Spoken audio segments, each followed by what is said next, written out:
안녕하세요. 해원 컨설팅 연구소입니다. 인문해답 시간.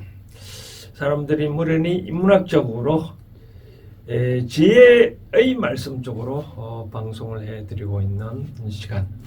오늘은 질문을 보니까 요즘 인터넷상에 원래 본인의 이름에 목자, 즉 한문으로 남목자가 들은 이름은 운이 좋다고 하는데, 남목자 이름이 좋다고 하는데 왜 그렇게 되나요? 이유가 있을까요? 혹은 명리학상 근거가 있을까요? 라고 하네요. 명리학상은 이제 주로 사주 갖고 하는 거거든요. 명리학은 사주 갖고, 이름 갖고는 이제 잘 안 하는데, 아마 이 이름에 목자가 들어가는, 원래 운이 좋다고 하는 거는 아마 이런 차원이지 않을까 생각하는데, 원래는 병오년이잖아요. 그죠? 병오년인데, 제가 원래 이제 12월 작년에 11월 1일부터 한반도 세운세와 띠별 세운세를 제가 이제 언급을 해놨는데, 대부분 보면 전에보다 좀 그 전에보다는 좀 뭐라 그럴까요, 좀 운이 좀 좋다고 그런 느껴지더라고요. 이제 왜 그러냐면, 이 불은 만물이 따지면, 이 불은 만물에 이제 불 기운이 없으면 만물이 산출할 수는 없잖아요. 그러니까 따뜻한 불 기운이 있었어야 만물이 산출하니까 대부분 띠별을 운이 좋은데, 그거는 이제 태어난 생년월시, 자기 사주 갖고 이제 풀을 하는 거고, 요거 시청자 질문은 이제 이름 갖고 얘기하는데, 그건 왜 그러냐면, 만약 추측해 보면 이런 뜻으로 봐서 그렇지 않겠어요. 나무목은 우리가 음양오행으로 보면 목화 토금수로 나누잖아요. 그죠? 토금수로 나누는데, 목은 이제 계절을 따지면 봄입니다. 봄이고, 화는 여름이고, 토는 상관없고, 금은 이제 가을이고, 수는 이제 겨울을 의미하거든요. 그러니까 목은 봄의 기운이 있으니까 뭔가 모르게 또 시작의 의미가 있잖아요. 그렇죠?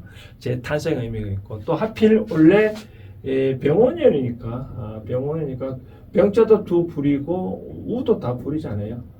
그러면 이 불이 잘 클라면 뭐가 할까요? 목의 기운이, 목이 필요하잖아요. 그렇죠? 그러니까 바깥에 아무리 불이 활활 타 올라가더라도 그것이 영원히 갈 수는 없잖아요. 목이 있어야 불을 타니까. 그래서 또 한쪽에 또 불을 많이 강하면 한쪽은 부족할 수 있어요. 그런 경우에 또 목 기운이 잘 가서 뭔가 이룰 수 있다라고, 아마 그런 차원에서 아마 원래는 병원열이니까 이름에 목자가 들어가는 것이 좋다라고 하는 것 같은데, 그래서 여기 한번 이제 덧붙여서 좀 말씀을 드리고 싶은 사항은, 이름 짓는 원리에 보면 항렬이라고 있잖아요. 그렇죠? 항렬. 이 항렬은 이제 어떤 원리에서 짓느냐? 항렬은 우리가 명리학상에 아까 목금 토금수라고 말씀드렸잖아요. 이제 목화 토금수라고 이렇게 말하는데, 이게 목은 화를 서로 상생, 화는 토는 금은 수로 이렇게 서로 상생 관계잖아요. 그래, 항렬도 이름 짓다 보면 이런 원리에서 지은 거예요. 예를 들면 이제 절을 기준으로 봤을 때, 절은 이제 충훈으로 나오는데, 이렇게 끝에 보면 점 4개가 불의 의미가 있거든요. 근데 이 불의 의미가 바로 이 두 번째 해당되잖아요. 그러면 저희 아버님은 이름 함자가 어떻게 하냐면 숫자 9자거든요. 숫자 이렇게 이렇게 짓다 보면 수는 뭐예요? 글자가 목이 들어가잖아요. 그렇죠? 그러니까 이름 지을 때 이제 성 빼고 김무엇이다, 이무엇이다고 했었을 때 가운데 이름, 끝에 이름. 그렇게 이제 만약에 앞에 세다가 예를 들어서 여기 숫자 구자였으면 여기 이제 목이잖아요. 그렇죠? 목이니까 다음은 이제 항리를 지을 때 어떻게 되냐면 끝에다가 또 이제 화의 길을 보고 그 다음 다시 또 어떻게 하냐면 가운데 또 토를 하고 이제 여기 숫자를 했잖아요. 그렇죠? 여기는 숫자는 낙목 모골을 자 상징을 짓고 그 다음 화, 그 다음에 토, 끝에 다시 또 끝에 이름을 이렇게 이제 뭐라냐면 검을 했는 거죠. 그렇죠? 검을 했고 다음에는 어떤 가운데 또 수를 이렇게 한 거죠. 그래서 만약에 우리 집안 따지면 학년은 어떻게 되면 바로 위에는 저를 기준으로 봤을 때 숫자가 목이 들어가고 그 다음 저 같은 경우는 이제 불이 와야 되니까 그러면 끝에 동자가 이렇게 훈자로 점으로 온 거죠. 또는 이제 우리 집안 같은 글자 학렬이라 하는데 글도 만약 한물이 이러잖아요. 그렇죠? 남목의 글자 바로 이런 식으로 불이 하나가 들어가는 거예요. 그 다음 우리 밑에는 뭐냐면 채자학렬인데요. 채자는 뭐냐면 한문이 혹토변에 이렇게 들어가요. 이 혹토변은 이 채자거든요.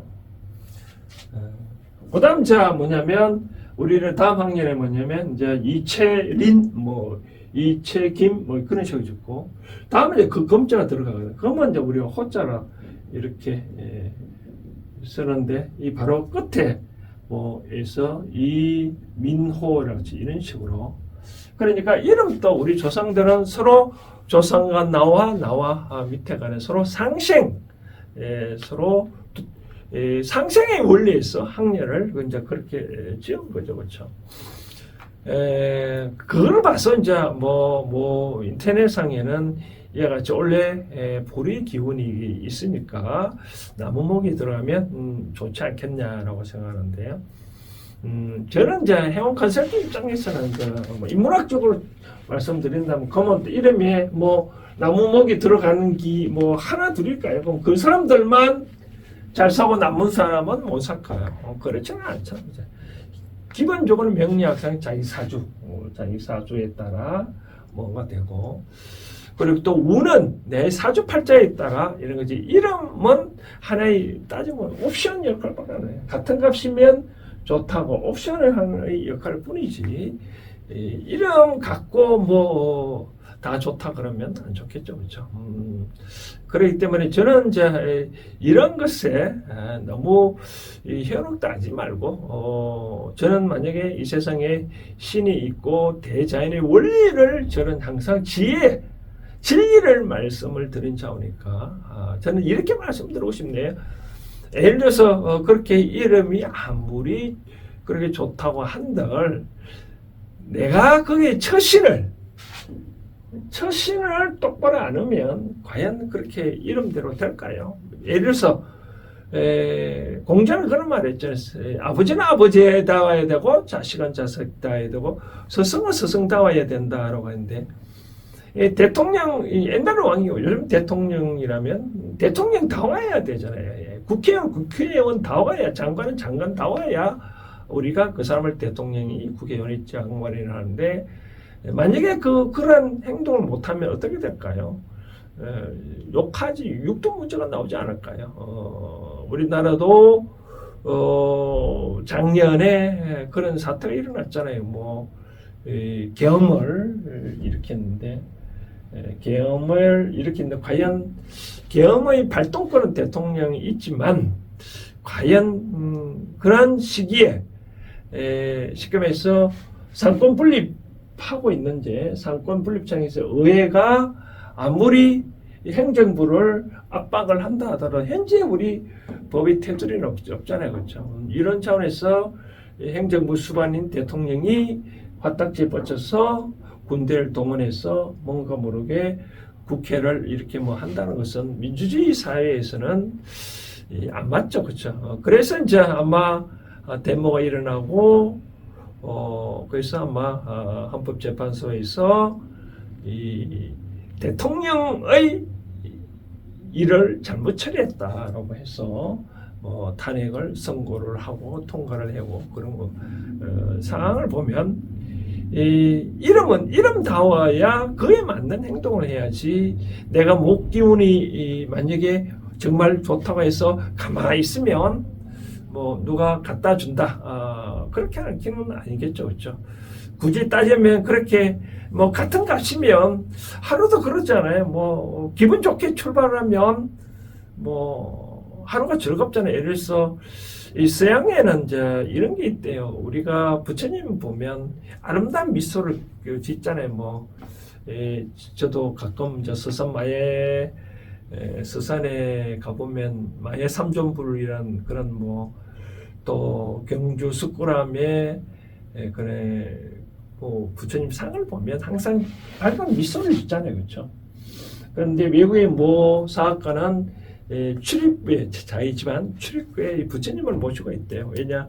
그 아름다운 미소가 너무 반해서 자기 회사에 가서 직원들한테도 그걸 화사한 미소를 지으려고 그렇게 한대요. 그래서 그렇게 따져봤을 때 미소를 짓는 게 만약에 좋다면 이름은 상관없이 모든 사람이 이름이 그렇게 목자가 들어가는 사람과 목자가 들어가지 않았다. 그런데 목자가 들어간 사람이 그렇게 미소가 좋은데도 미소를 안 지었다. 그런데 목자가 안 들어가는데 미소를 지었다. 그러면 이 사회에서 신의 세계 대자연에 올리는 한치의 0.1cm도 어긋나게 돌아가지는 않거든요. 그러면 그런 신의 입장에 봐서는 누가 더 이 사람한테 운을 펴줄까요? 당연히 이 사람한테 더 운을 펴주지 않을까요? 아무리 이 사람이 목기운이 들어갔다 해서 그렇게 행동을 안 하면 신은 이 사람한테 준다 그러면 그거는 대자연의 운영의 법칙상 안 맞는 거죠, 그렇죠? 그렇게 이제 봐야 되지 않느냐라고 말씀을 드리고 싶습니다. 그래서 인터넷에 그렇게 나오면 한쪽 귀를 듣고 그렇구나 하고 한쪽 귀 흘리지 꼭 거기에 대해서 내 마음에 두면 안 된다. 저는 요즘 그렇게 얘기합니다. 어떤 것도 무엇에도 해롭되거나 그에 너무 걸리지 마라라고 하거든요. 우리나라는 사자, 죽을 사자 어떤 청에 보면 엘리베이터 숫자 사자도 없는 그리고 죽을 사자는 그런 의미를 해서 그런데 어떤 숫자도 거기에 걸리지 않았으면 좋을 것 같다. 우리가 법구경에 보면 그런 구절이 있거든요. 바람은 건물에 걸리지 아니하고 사자는 소리에 놀라지 않듯 그렇게 행동하나 하는데 사자는 아무리 그 소리가 지르도 놀라지 않고 당당하잖아요. 그래서 바람은 어떤 것도 건물에 걸리지 않잖아요. 그래서 저는 당부드리고 싶은 거는 당당하게 사자가 소리에 놀라지도 않듯 바람이 건물에 걸리지 않듯 나는 당당하게 해야 되겠죠. 그렇죠?